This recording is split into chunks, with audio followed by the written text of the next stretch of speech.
Sometimes I think about my life. Am I useful? Am I making my parents happy?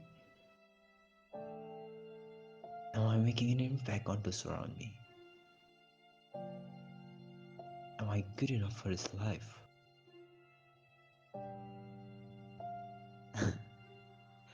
What a silly question you have. Of course not. You are beautiful, fragile, hesitant to make decisions, and everything about you is just a failure. Give up on your dream of becoming the person you want to be.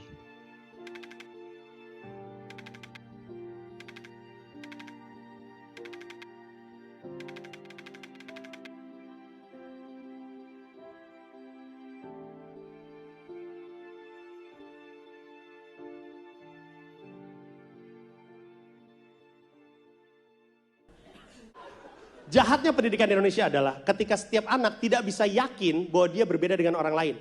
Itu jahatnya pendidikan di Indonesia. Bahkan Ki Hajar Dewantoro aja, tahun zaman jebot itu dulu, udah pernah bilang bahwa padi nggak akan pernah bisa jadi jagung. Padi lu treat sebagai padi, jagung sebagai jagung. Ya udah, jangan disama-samain. Masalahnya, pendidikan kita semuanya harus distandarisasi. Itu kan masalah dengan UN. Itu dong masalah dengan UN. Wah, setiap sekolah beda-beda, setiap anak beda-beda. Tapi kalau lulus harus begini caranya. Kan nggak fair.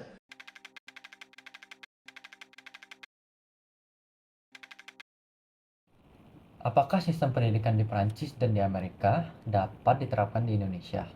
Menurut saya, kedua sistem pendidikan tersebut tidak dapat langsung diterapkan di Indonesia dikarenakan sistem pendidikan tersebut memiliki beberapa hal yang tidak cocok dengan kondisi dan keadaan di Indonesia.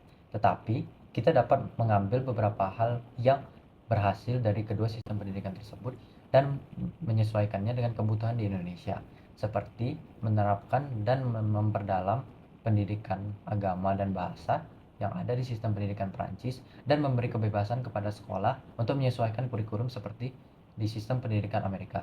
Tetapi hal ini juga harus disesuaikan dengan kebutuhan yang ada di Indonesia.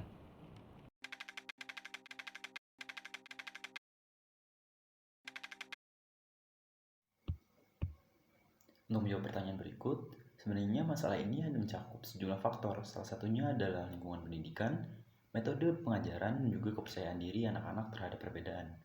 Solusinya itu apa? Menurut jurnal referensi, jika pendekatan pengajaran hanya mengedepankan satu pola pikir ataupun satu standarisasi, maka anak-anak yang tidak sesuai dengan standar berikut dapat merasa diri mereka itu tidak dihargai atau bahkan dianggap kurang mampu.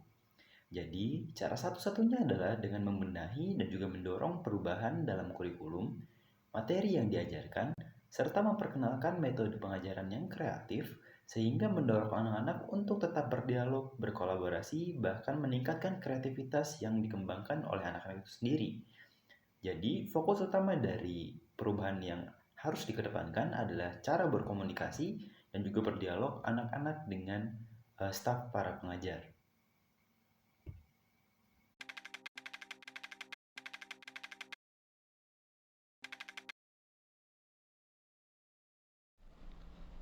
Baik, saya akan menjawab pertanyaan nomor 3, yaitu bagaimana agar standar kelulusan tidak disamaratakan.